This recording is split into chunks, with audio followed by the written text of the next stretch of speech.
بڑے بڑے جوانوں کی قبریں جا کے دیکھ لو، بڑے بڑے لئیم شہیم جنازے اٹھتے دیکھیں۔ ایک دن ایسا ہوگا ہمارا اعلان ہوگا، ہم نہیں ہوں گے۔ آج دوسروں کے اعلان سن کے ہم کہہ دیتے ہیں آج فلاں نہیں رہا، فلاں نہیں رہا۔ بھائی وہ دن دور نہیں ہے جس دن ہمارے نام کا اعلان ہوگا اور ہم بے جان ہو کے کہیں پڑے ہوں گے، پھر اعلان ہوتا ہوگا مٹی دفن ظہر میں ہونا ہے اور کفن کی تیاری ہو گئی ہے۔ بس اسی دن کی تیاری کے لیے یہ محفلیں سجائی جاتی ہیں، اور یہ ہر ایک کا مقدر نہیں ہوتی ہے، بلکہ میں نے دیکھا کہ جن کے پاس پیسہ کثرت سے ہوتا وہ بگڑے ہوئے بھی کثرت سے ہوتے ہیں۔ بہت کم ایسے لوگ ہوتے ہیں اللہ جنہیں دولت سے نوازے پھر وہ شریف رہ جائیں، تو یہ رب کا بڑا کرم ہوتا ہے۔ رہ گئی نکاح کے موقع پہ حضور کی محفل کی بات، تو کئی بار لوگ اس طرح کی بات کرتے ہیں کہ بھئی یہ محفلیں تو خالی میتوں میں ہوتی تھیں، 40ویں میں ہوتی تھیں، اب شادی میں بھی یہ محفلیں ہونے لگ گئیں۔ تو ہم چونکہ حضور کے غلام ہیں اور ہم لوگوں کا ایک ہی جواب ہے، ہم زمانے کو صرف یہی بتانا چاہتے ہیں کہ مرنے کی طرف دیکھ نہ جینے کی طرف دیکھ، جب چوٹ لگے دل کو مدینے کی طرف دیکھ۔ سبحان اللہ، کیا بات ہے نعیم بھائی، تھوڑا سا آپ ذرا میرا کم وقت لیں گے؟ ہاں آپ بھی سن لیں تو بہتر ہوگا۔ توجہ ہے نا؟ تو ہم لوگوں کا ایک اصول ہے کہ ہم تو جیتے بھی حضور کے لیے ہیں اور مرتے بھی حضور کے لیے ہیں۔ جن کا یہ نظریہ وہی بولیں یا رسول اللہ۔ ہم جیتے بھی حضور کے لیے ہیں اور مرتے بھی حضور کے لیے ہیں۔ ہمارا ماننا یہ ہے کہ ہمیں اولاد بھی ملتی ہے تو حضور کے صدقے میں ملتی ہے، اور یقین جانے نوجوانوں مشکل کام ہے شادی بیاہ پہ حضور کی محفل کرنا۔ کئی بار نہ بڑیاں آ کے کہتی ہیں ارے للہ آج بھی میلاد کر رہے، آج تو ڈھولک منگائی لیتا ہے، تھوڑا سا رنگ آ جاتا تو لگتا بیاہ ہو رہا۔ تو چونکہ ہماری علاقے کی بھاشا میں بوڑھی عورتیں بیاہ ہی کہہ دیتی ہیں، اس لیے میں یہ محاورے والا جملہ استعمال کر رہا ہوں۔ کہتے ہیں اللہ بیاہ اور جگہ ڈھولک بجا لیں، تو یہ باتیں ہوتی ہیں۔ کئی بار پھوپھی ناراض ہو جاتی ہے، کئی بار خالہ کو دوڑے پڑھنے لگتے ہیں۔ حیرت ہوتی ہے جن بڑیوں سے کہو نا قرآن پڑھو تو کہتی ہیں ٹپتا نہیں ہے، کہ نماز پڑھ لے کہ اللہ گھٹنے کام نہ کرتے۔ گیت 3 بجے تک ہوتے رہے نا تو 3 بجے تک جم کے ڈھولک بجاتی ہے، اور 3 بجے اٹھ کے گود میں کھیلے بھر کے ایسے بھاگتی ہے جیسے ہرن جا رہی ہے۔ تب کسی کے گھٹنوں میں درد نہیں ہوتا ہے۔ مصلے پہ جائیں تو گھٹنے درد کرتے ہیں، قرآن کو کہیں تو آنکھیں کام نہیں کرتی ہیں۔ میری ماں ایک پیر قبر میں آ گیا اور ایک پیر کیلے کے چھلکے پہ ہے، یعنی کہ بس باری قبر میں جانے کی آ گئی ہے۔ بچپن میں تو یہ امید رہتی ہے جوانی آئے گی، جوانی میں یہ امید رہتی ہے کہ بڑھاپا آئے گا۔ اب بڑھاپے کے بعد تو صرف ایک امید ہے کہ موت آنی ہے۔ موت آنی ہے تو پھر تیاری ہونی چاہیے۔ وہ لوگوں خدا بیٹے دینا تو تماشے نہ کرنا، وقت اور قسمت ساتھ دے تو مدینے والے کی محفل سجانی ہے۔ میں یہ بات باور کرا دوں کہ یہ جوانیاں جو ملی ہیں نا یہ خدا کے صدقے میں ملی ہیں، خدا کے صدقے میں ملی ہیں۔ ماں باپ بیٹھے ہوئے ہیں، خدا سلامت رکھے۔ اکثر ایسے ہوں گے جو صاحب اولاد ہیں، اللہ کرے سب کے بیٹے جوان ہوں اور ماں باپ بیٹوں کے سروں پہ سہرے دیکھیں۔ یہ بہت بڑا خواب ہوتا ہے، یہ 1 سال کی محنت نہیں ہوتی ہے، باپ کی 25 سال کے دیکھے ہوئے خواب ہوتے ہیں۔ جب بیٹا پیدا ہوتا ہے تبھی سے ماں کی حسرتیں لگ جاتی ہیں، اللہ بیٹے کو جوانی دے گا، میں اس کی چاند سی دلہن لے کر کے آؤں گی، جب یہ جوان ہوگا میں اس کے لیے چاند کا ٹکڑا لے کر کے آؤں گی۔ یہ خواب ماں کا بچپن سے ہوتا ہے، کب جا کر کے کبھی 25 سال کبھی 30 سال میں شرمندہ تعبیر ہوتا ہے۔ اس میں بھی ہم نے کیا کیا؟ اس میں بھی ہم نے ڈی جے کر لیا، کا پدھان کا بیٹا ہوں، مونچھ نیچے نہیں ہونے دوں گا، فلاں شہر کا کر کے آیا ہوں، دیواریں ہلا دوں گا۔ میرے لال دیواریں آج نہیں ہلیں گی، دیواریں اس دن ہل جائیں گی جس دن سفید کفن پہن کے قبرستان جانا پڑے گا، اس دن دیواریں ہلیں گی۔ آج کا ہلا لوگے؟ بڑے بڑے ہم نے دیکھے جن کے لاٹھیوں سے دھوئیں نکلتے تھے، آج وہ لاٹھی کا سہارا لے کے چل رہے ہیں اور اس سے بھی گر جایا کرتے ہیں۔ خدا توفیق دے تو اللہ رسول کو راضی کرے۔ بڑی مشکل بات ہوتی ہے شادی بیاہ کے موقع پہ جلسے کر لینا۔ میں تو مبارکباد پیش کرتا ہوں تمام ہی اہل خانہ کو، عظیم بھائی اور ان کے تمام احباب کو کہ جنہوں نے حضور کی محفل کا اہتمام کیا ہے۔ وہ لوگوں بیٹے بھی حضور کے صدقے ہیں، بیٹیاں بھی حضور کا صدقہ ہے، جوانیاں بھی حضور کا صدقہ ہے، زندگانیاں بھی حضور کا صدقہ ہے۔ ورنہ رب تو ایسا خالق کل اور مالک کل ہے، وہ چاہے تو ماں کے شکم سے مردے پیدا کرتا ہے، اور اگر وہ چاہے تو پیدا ہونے کے بعد 2 سانسوں کے بعد موت دے دیتا ہے، وہ چاہے تو 8 سال کے بعد موت دے دیتا ہے، وہ چاہے تو 12 سال سے اوپر نہیں جانے دیتا۔ اگر وہ فیصلہ کر لے تو 20 سال سے اوپر سانسیں نہیں لینے دیتا۔ اگر آج عمر 25 کو پہنچ گئی ہے نا اور سہرے کی عمر آ گئی ہے تو پھر رب کا شکر ادا کروں, رب کا شکر ادا کرو. معاف کیجئے گا, مجھ سے کوئی یہ امید لے کے نہ بیٹھے میں چاپلوسی کر کے جاؤں گا. میرا اصول ہے, میں آئینہ ہوں, دکھاؤں گا داغ چہرے کے, جسے خراب لگے سامنے سے ہٹ جائے. خدا کرے آج کے بعد ہر بیٹے کو جب صحرا بندنے کی بات آئے نا, تو صحرا بیٹے کا بندے, نعت مدینے والے کی ہونی چاہیے. زندہ باد, زندہ باد. سبحان اللہ, سبحان اللہ. کریں گے انشاءاللہ ایسا, کریں گے انشاءاللہ انشاءاللہ. واہ واہ واہ, سبحان اللہ. یہ مسئلہ کہ اعلیٰ حضرت نہیں ہے کہ 11ویں میں بریلوی, 12ویں میں بریلوی, اور شادی آئی تو ابلیسی. ابلیسی تو ہے بھائی, 3 بجے تک ڈی جے چل رہا ہے, یہ ابلیسی نہیں تو کیا ہے؟ اللہ سے دعائیں مانگا کرو, مالک عزت کے ساتھ زندگی دینا. ورنہ بڑے بڑے ہم نے دیکھے مکھیا بنے گھوم رہے ہیں لوگ, ڈی جے کریے اور رات بھر نہ یوں چلا پیسہ یوں, اگلے دن کرایہ والا آ گیا, کہہ رہے 8 دن بعد آ جانا. کوئی دیکھا تو نہ کسی نے, اوقات نہیں ہے کرایہ دینے کی بھی, لیکن دیواریں ہلا رہے. نہ یار ایسا نہ کرو, خدا توفیق دے. اور بیٹے جوان ہو, سہرے پہنے تو پھر حضور کی باتیں ہونی چاہیے, حضور کی باتیں ہونی چاہیے. یہ محفلیں اتنی اچھی ہیں نوجوانوں, یہ محفلیں اتنی اچھی ہیں. اللہ نہ کرے, میں تو کہتا ہوں خدا کرے لمبی عمر سارے پائے, اور اس وقت تک اللہ کسی کو موت نہ دے جب تک حضور کا مدینہ نہ دکھا دے. یہ لمبی عمر اللہ دے ہم سب کو, لیکن خدا توفیق دے اور جوانیاں ہوں تو پھر سہروں پہ حضور کی باتیں ہونی چاہیے, حضور کی باتیں ہونی چاہیے. جنت اتنی سستی بھی نہیں ہے کہ شراب پیتا ہوئے مر گیا اور اس کے باپ کی جنت ہے, جوا کھیل کے مر گیا اس کے باپ کی جنت ہے, رشوت اور بیاض اور حرام کا پیسہ اکٹھا کیا پھر مر گیا پھر جنتی ہے.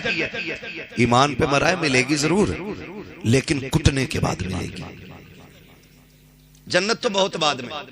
یہ قبر کا جو مسئلہ ہے نا, قبر کا یہ اتنا مشکل مسئلہ ہے. حضرت عثمان غنی, آپ تاریخ پڑھیں, ہم میں سے بتاؤ کسے جنت کی بشارت ملی ہے؟ کسی کو نہیں, کسی کو نہیں. لوگ کہتے ہیں بڑا کامیاب آدمی ہے یار, دنیا جانتی ہے, حماد نام ہے, بچہ جانتا ہے. نہیں, کامیابی نہیں ہے. کامیابی تب ہوگی جب ایمان کے ساتھ ہم قبر میں چلے جائیں گے. یہ سب سے بڑی بات ہے. اگر ایمان بچا کے قبر تک لے گئے نا, تو پھر ہم سے بڑا کامیاب کوئی نہیں. پوری زندگی 1000 تقریریں کریں, لاکھوں جلسے کیے, اور ایمان پہ موت نہیں آئی تو مفلسی کے سوا کچھ نہیں ہونا ہے.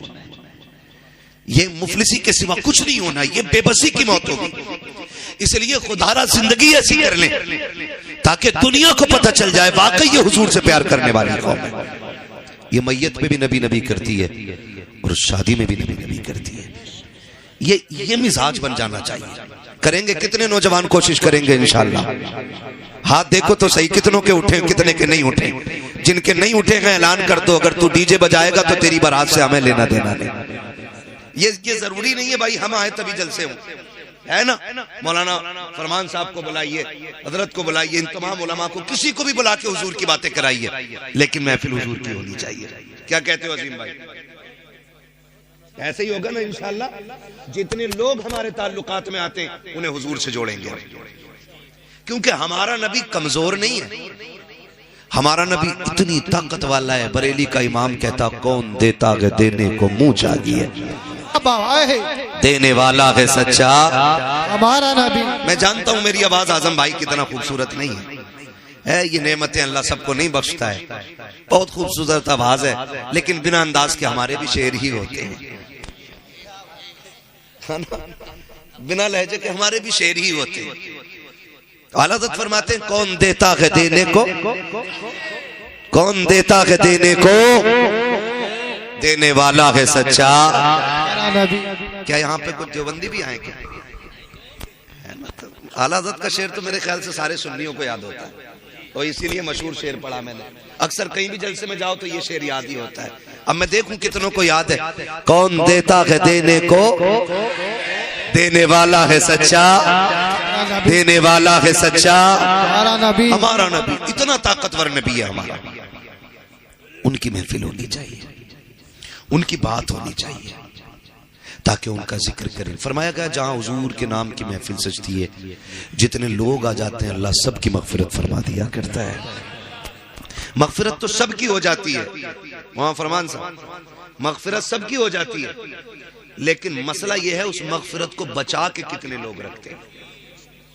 اصل یہ نہیں ہے کہ رات جنتی ہو گئے کچھ نہیں کرنا ہے، یہ نہیں ہے مسئلہ۔ یہ جلسہ کیا پھر رب کو ناراض کر دیا تو مغفرت کدھر رہی؟ پھر نہیں تیاری ہے، پھر نہیں تیاری ہے۔ دین جو ہے نا ہماری نمازیں دیکھ کے نہیں پھیلتا، ہمارے سجدے دیکھ کے نہیں پھیلتا، ہماری زکوٰۃ دیکھ کے لوگ ایمان نہیں لاتے، ہمارا اخلاق دیکھ کے لوگ ایمان لے کے آتے ہیں۔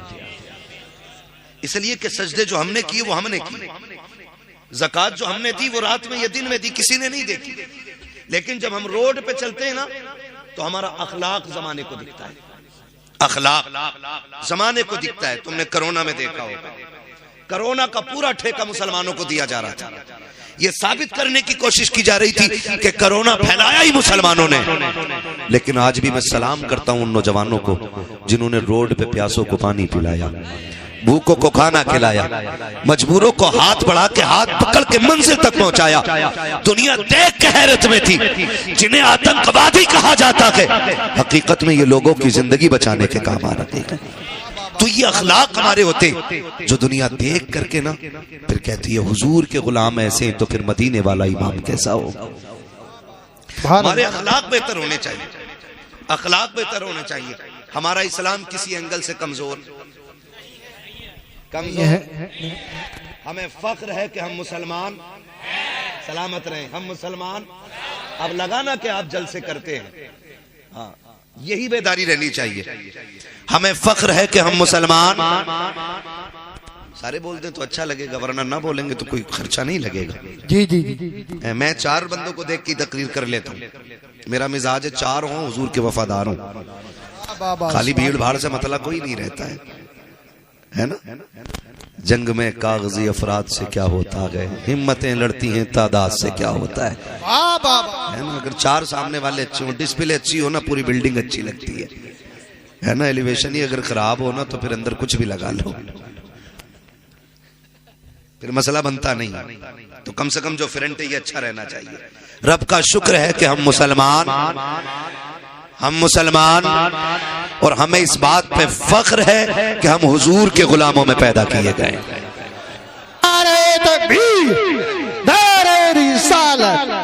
ماشاءاللہ سبحان اللہ زندہ۔ دین اپنی حقانیت کی بنیاد پہ پھیلا ہے۔ بڑی تیزی کے ساتھ سفر کا آغاز کرو۔ دین اپنی حقانیت کی بنیاد پہ پھیلا ہے، ٹھیک ہے۔ حضور آئے، 40 سال میرے نبی نے اپنا کردار پیش، 40 سال کردار پیش کیا۔ 40 سال کے بعد حکم ہوتا محبوب اب اعلان نبوت کرو۔ کچھ لوگ یہ کہتے ہیں کہ نبی 40 سال کے بعد نبی بنے، پوسٹ مارٹم یہیں کر لیں دھیرے سے۔ حضور فرماتے ہیں کنت نبیا وآدم بین الماء والطین، میں تو تب بھی نبی تھا جب آدم کا پتلا تیار کیا جا رہا تھا۔ تو 40 سال کا مسئلہ ہی ختم ہو گیا۔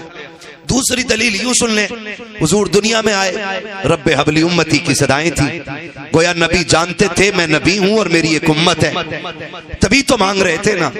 اگر ان کو پتہ ہی نہیں ہوتا کہ میں نبی ہوں تو پھر امت مانگتے کیوں؟ یہ کہتے ہیں جی وہ نبی نہیں تھے لیکن انہیں پتا تھا میں نبی بنوں گا۔ تو میں کہتا ہوں اس سے ایک مسئلہ اور حل ہو گیا۔ تم کہتے ہو نبی کو علم غیب نہیں تھا، میں کہتا ہوں وہ پیدا ہوتے ہی یہ جانتا تھا نبوت کا اعلان مجھے ہی کرنا ہے، یہ بھی مسئلہ حل ہو جاتا ہے۔ توجہ ہے نا، 40 سال تک حضور نے اعلان نبوت نہیں کیا۔ کیوں؟ یاد رکھیے گا، کئی بار ایسا ہوتا ہے نا، نئے امیر جو ہوتے ہیں نا تو جہاں پیر رکھ دیتے ہیں نا وہ چاہتے ہیں ہاں میری چلے۔ میری بات یاد رکھنا نوجوان بچے اور سارے بزرگ، پہلے ذات منوائی جاتی ہے پھر بات منوائی جاتی ہے۔ پہلے آپ اپنے وجود کو لوگوں میں اتنا مقبول کرلا دو کہ آپ جو بھی کہیں اس بات کی اہمیت ہونی چاہیے، یہ بہت ضروری ہوتا ہے۔ پہلے وجود کو اہمیت دو پھر بات کو اہمیت ملے گی۔ میرے نبی نے 40 سال کے بعد اعلان نبوت کیا ہی اس لیے تھا، 40 سال تک ذات منوائی ہے۔ اس کے بعد پوچھا تھا لوگوں میرے بارے میں کیا خیال ہے، تو لوگوں نے کیا کہا تھا، ہم آپ کو سچا مانتے ہیں۔ کتنا سچا مانتے ہو کہ تیری سچائی کی قسمیں کھا سکتے ہیں؟ یہ دشمن بھی باتیں کر رہے ہیں کہ تیرے سچائی کی قسمیں اٹھا سکتے ہیں. کہا کیا کہتے ہو؟ کہا تیرے جیسا امین کوئی مکے میں آیا ہی نہیں. بڑے بڑوں یہ کون کہہ رہا؟ ابو جہل جیسے لوگ باتیں کر رہے ہیں، ابو لہب جیسے لوگ کہہ رہے ہیں آپ جیسا صادق الوعد الامین نہیں آیا ہے، کبھی امانت میں خیانت نہیں کی ہے، جب بھی بولا ہے سچ بولا ہے، تم جو کہو گے سچ کہو گے. آقا کریم فرماتے ہیں اگر میں یہ کہہ دوں کہ اس پہاڑ کے پیچھے ایک لشکر چھپا ہوا ہے جو آ کے تمہیں تباہ و برباد کر دے گا، کیا کہو گے؟ کہا ہم یقین کر لیں گے، ہم تیری ایک بات کو مانتے ہیں. جب انہوں نے مصطفیٰ کی صداقت کی تصدیق کی، تب میرے نبی نے کہا تھا قولوا لا الہ الا اللہ، میں لگا اب تم یہ کہو اللہ کے سوا کوئی معبود نہیں ہے، میں اللہ کا رسول بن کر کے تشریف لایا ہوں. جیسے یہ جملے نبوت کی زبان سے نکلے تھے اب ہر دھرمی غالب آ گئی تھی. کوئی کہہ رہا تھا ہم کیوں مانے، ہمارے خداؤں کے خلاف بات ہے، سارے لوٹ کے جا رہے تھے، سب نے چہرے پھیرے، نبوت کی آنکھیں تر ہو گئی. ایک 10 سال کا بچہ کھڑا مصطفیٰ کا چہرہ دیکھ رہا تھا، اس نے آگے بڑھ کے نبوت کا ہاتھ تھاما اور کہا تھا دل چھوٹا نہ کر، یہ مانے یا نہ مانے، علی کہہ رہا ہے جو تو نے کہا ہے وہ سچ کہا. 10 سال کے بچے نے سب سے پہلی گواہی دی. حضرت علی نے کہا نہ مانتے نہ مانے، میں کہہ رہا ہوں نا، دل تھوڑا کیوں کرتے ہو؟ میں تو مان گیا. توجہ ہے نا، کہتے میں تو مان گیا. حضرت علی 10 سال کی عمر میں پھر دین بڑھا، تیزی سے لوگ دین میں داخل ہوئے، ٹھیک ہے نا، لیکن مشقتیں اٹھانی پڑی ہیں، مشقتیں اٹھائی ہیں، تکلیفیں اٹھائی ہیں. میرے عزیز آج سب کچھ ہے ہمارے پاس، سب کچھ ہے، چلنے کے لیے اچھی گاڑی بھی ہے، رہنے کے لیے اللہ نے اچھا مکان بھی دیا ہے، ہاں نا، یہ ساری چیزیں. اور لائق عزت و تکریم علماء اہل سنت، جملہ حفاظ و قراء، ائمہ مساجد، محفل پاک میں تشریف فرما محترم بزرگوں، نوجوان ساتھیوں، عزیز بچوں، اسلامی رشتے کی عفت میں آپ پردہ نشین ماں اور بہنوں و جملہ سامعین و سامعات، السلام علیکم ورحمۃ اللہ وبرکاتہ. وعلیکم السلام. نحمده ونصلي ونسلم على رسوله الكريم، اما بعد، فاعوذ بالله من الشيطان الرجيم، بسم الله الرحمن الرحيم. يا أيها الذين آمنوا ادخلوا في السلم كافة. آمنت بالله صدق الله مولانا العظيم وصدق رسوله النبي الأمي المطيع المبين المعين الكريم، ونحن على ذلك لمن الشاهدين والشاكرين، والحمد لله رب العالمين. یا خدا بہر جناب مصطفیٰ امداد کن، یا رسول اللہ از بہر خدا امداد کن، یا شہید کربلا، یا دافع کرب و بلا، گل رخا شہزادہ گلگوں قبا امداد کن. غوث اعظم بمنے بے سر و ساما مدد، قبلہ تھی مدد، کعبہ ایما مدد، بگردہ بے بلا افتاد کشتی، مدد کن مدد کن مدد کن، یا معین الدین چشتی. قادری امنارے یا غوث اعظم میزنم، تمز شیخ احمد رضا خان قطب عالم میزنم. بلغ العلا بکمالہ، کشف الدجا بجمالہ، حسنت جمیع خصالہ، صلو علیہ وآلہ. کروں تیرے نام پہ جان فدا، نہ بس ایک جان دو جہاں فدا، دو جہاں سے بھی نہیں جی بھرا، کروں کیا کروڑوں جہاں نہیں. جس کو اپنے نبی سے جتنی محبت کا احساس ہو، کوشش کریں اتنی ہی آواز کے ساتھ رسول اور آل رسول کی بارگاہ میں درود و سلام کی ڈالیاں نچھاور کر لیں. پڑھیں سارے لوگ بآواز بلند، اللہم صلی علی سیدنا و شفیعنا و نبینا و مولانا محمد معدن الجود والکرم و آلہ و اصحابہ و بارک وسلم. صلاۃ و سلام علیکہ یا رسول اللہ صلی اللہ تعالی علیہ وسلم. ایسا تو نہیں ہے کہ اس بستی میں پہلی بار جلسہ ہو رہا ہے، ہوتے رہتے ہیں، سنتے بھی ہوں گے کچھ مولانا لوگوں کو. تھوڑا ماحول ایسا بنا کے بیٹھیں جیسے جلسہ ہوتا ہے، اور جسے ادب نہ ہو وہ اپنے گھر چلا جائے. یہ حضور کی محفل ہے، کسی کے باپ کی پنچایت نہیں. یہاں صرف ادب والے لوگ بیٹھے، لحاظ کریں. میں نے درود پاک پڑھنے کے لیے کہا تھا، ایسا لگا جیسے کہ بہت کم لوگ مسجدوں میں جاتے ہیں. اگر کوئی اور درود نہیں تو وہی پڑھ لیتے جو نماز میں یاد ہے. ہمیشہ یاد رکھیے گا کہ جب بات حضور کی ہوا کرے نا تو پھر دھکا لگانے والا مسئلہ نہیں ہونا چاہیے. حضور کی بات ہو تو جو بھی کام ہو دل سے ہونا چاہیے. وہ کہا تھا کسی نے عشق ہے تو عشق کا اظہار ہونا چاہیے. ہر گلی ہر کوچے میں پرچار ہونا چاہیے. یا تو پھر دعویٰ نہ کریں اور کریں تو پھر دلیل سچی رکھیں. ٹھیک ہے نا. اب جس کو جو درود یاد ہے وہ پڑھیں ذرا باواز بلند. اللہم صلی علی سیدنا و شفیعنا و نبینا و مولانا محمد معدن الجود والکرم و آلہ و اصحابہ و بارک وسلم. صلاۃ و سلام علیکہ یا رسول اللہ صلی اللہ تعالی علیہ وسلم. معزز حاضرین اکرام، بہت اچھے انداز میں بھی آپ نے شعر و شاعری اور چند نصیحت آمیز جملے اپنے خطیب و امام حضرت علامہ مولانا فرمان رضا صاحب قبلہ سے سماعت فرمائے. انداز بیان بہت اچھا ہے اور بڑی خوبصورت باتیں بھی انہوں نے کہہ دی کم وقت میں. ان سے پہلے آپ نے رامپور کی پہچان بھائی اعظم اقبال صاحب، جن کو پورے ہندوستان میں سنا جاتا ہے، ان سے بھی خوبصورت انداز میں آپ نے نعت و منقبت کے اشعار سنے. میں نے عظیم بھائی کی دعوت پہ میں یہاں آیا، انہوں نے بہت اصرار کیا. حالانکہ آج میرے پاس وقت نہیں تھا آنے کا، لیکن ہمارے دولہ صاحب جو ہیں، کیا نام ہے ان کا، نسیم بھائی، ان کا اصرار بہت زیادہ رہا ہوگا، تبھی عظیم بھائی نے بہت زیادہ پریشر کیا ہے تو حاضری ہوئی ہے. اور انہوں نے مجھے پہلے کہہ دیا ہے کہ میں نے ان کو کہا تھا کہ مجھے بہت جلد جانا ہے، ایئرپورٹ نکلنا، صبح فلائٹ ہے. انہوں نے مجھے پہلے کہہ دیا تھا آدھا گھنٹہ پون گھنٹہ، جیسا آپ کے پاس وقت ہو ویسا بات کر لی جائے. تو میں آپ کا بہت زیادہ وقت نہیں لوں گا میرے بھائی. مجھے پتا ہے وقت کتنا قیمتی ہوتا ہے. کاش یہ ہم سب کو سمجھ میں آ جائے کہ وقت کتنا قیمتی ہوتا ہے. جو لمحہ گزر رہا ہے نا وہ ہمیں موت کے قریب لے کے جا رہا ہے.